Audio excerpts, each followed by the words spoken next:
If you are a Palantir shareholder, you have to deal with bad articles coming out around the company. The company does not have the media prestige yet that you would want a company to have like Palantir. So Tesla, now Tesla has had its fair share of being covered horribly in the media. Any Tesla investor that's been in the company for a while will let you know that.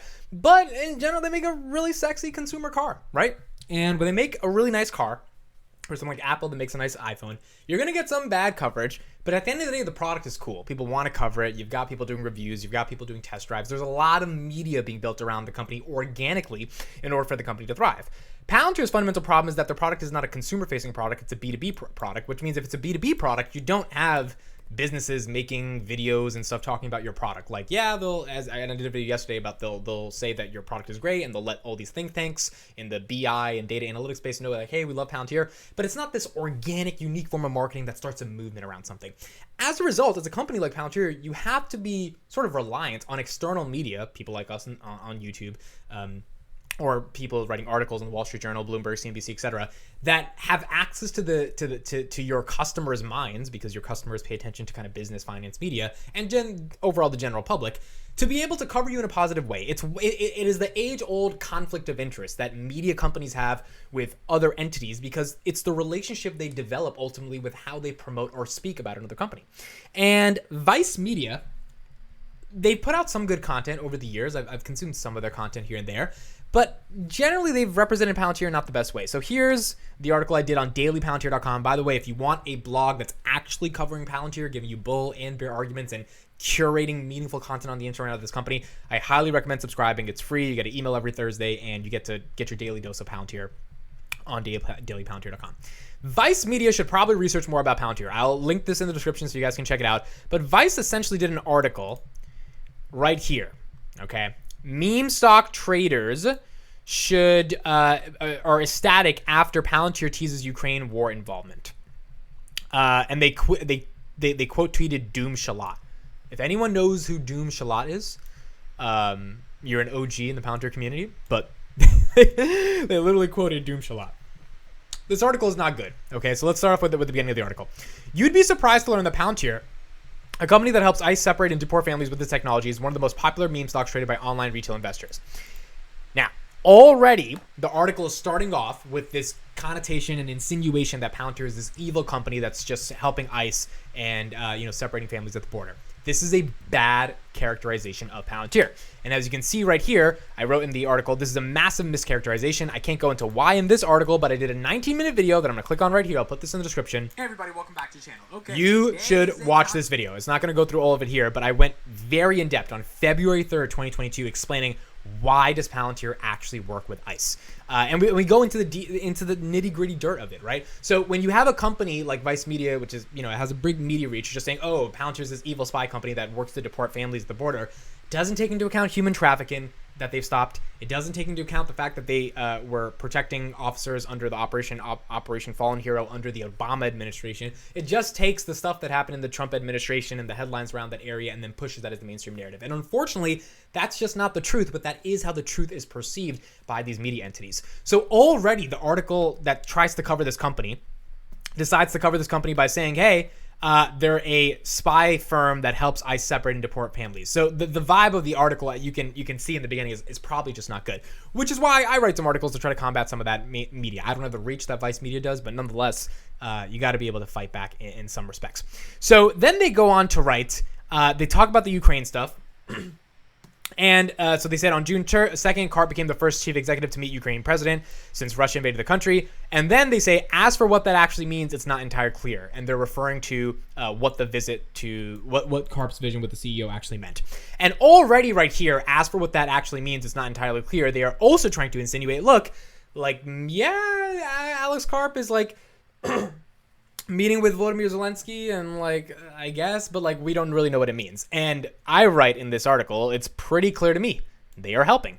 They're saying it's not clear. It's very clear. They're one of the only software companies that are offering the full capacity of their services to a country that desperately needs it. Yes, we don't know specifically how their software is helping because that's obviously confidential, but to cast skepticism over their role is silly. And the reason it's skeptical is because the beginning of the article starts off by saying Palantir just separates families at the border. And then you say, well, whatever they're doing in Ukraine, we don't even know what that means. It's not clear. It's very clear. There are not other public CEOs traveling all the way to Ukraine to meet with the president of Ukraine to stop or to hopefully mitigate an invasion. And if you knew anything about Palantir, and this is the main point I wanted to get across into the article, if you knew anything about digital twins, if you knew anything about ontology, if you knew anything about how they thwarted terrorist attacks by protecting civil liberties, meaning they didn't just violate people's dignity and their data and their privacy and their ethics in order to stop terrorist attacks like hacking your phone and stuff like that, they made sure their software was built with the philosophical principles, which is why I'm attached to this company, to also enable the actual technology to not violate civil liberties. This is the biggest misconception about Palantir, and I think people that view it in a fundamentally negative light, they don't get this. And not only don't they get the technical part of it,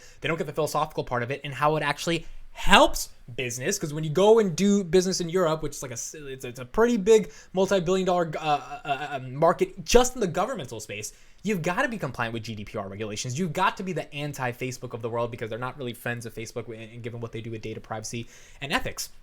So Palantir is only Palantir because they are not doing bad things with data, because they're protecting data, because they're not stealing data. It's like the Ross Gerber argument that is just so horrible and so bad. I mean, Ross Gerber has been very supportive of everything that's going on with Ukraine and Ukraine fighting back. I wonder what he thinks about Palantir, because 3 months ago, you told Dave Lee on a podcast that Palantir is equivalent to like Nazi Germany. And it's like, is Nazi Germany stopping a dictatorial authoritarian regime in Russia from invading another country, or at least helping mitigate some of that problem? And so the author that wrote this blog doesn't know anything about Palantir. They don't know anything about the actual tech. They don't know anything about the story. They don't know why it was created. They see Peter Thiel, they see Alex Karp, they put things together, and they say this company is a spy company. And what it does is it generates traffic and it gets clicks. And I understand that, being someone who is, a media company in my own right. Of course, like, you want to generate traffic, you want to get clicks, you want to get people to care about your content. But at what cost? Right? At what? That's always the question. At what cost? And I think I've done a fairly good job not clickbaiting on this channel. So yesterday I put out a video saying Kathy Wood sold 190,000 shares of. The answer was Spotify, and I didn't put it in the title because that gets you to click, and then I say it within the first 30 seconds, and then you can decide if you want to stay and listen to my analysis or not. And that's the nature of like making a title and a thumbnail and title. It's not specific to YouTube; it's specific to media in general, and specific to the blogosphere, the article landscape in the world, to get someone to click. I think that doesn't trade off with a lot of the content, and I don't think that's selling my soul. Whereas you got some people that are just like, wow. Right, that's the title. Now, obviously, that's going to drive clicks because people are like, why are you saying wow? But you're giving no content, right? There's no words like Kathy. There's nothing in there that's getting someone to want to even have an idea of the content that they're getting into, which is, I think, is like the worst form of clickbaiting. So I understand clickbaiting. I understand trying to drive attention. But the question is, when you're analyzing something, do you even have a modicum of understanding of what you're analyzing? This guy doesn't know Palantir. The company doesn't know Palantir. Vice Media. They don't get it. If they did get it, they would know the ICE situation. Again, watch that 19-minute video. I go really deep into it. Is way more nuanced than they think it is.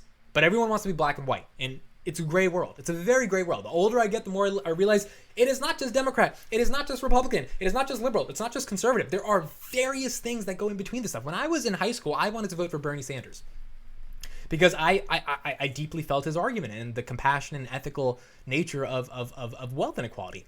And the older I get, the more I'm like, well, the way he gets there is violating some fundamental principles I believe in. He says no one should be a billionaire. It's like, I'm trying to be a billionaire.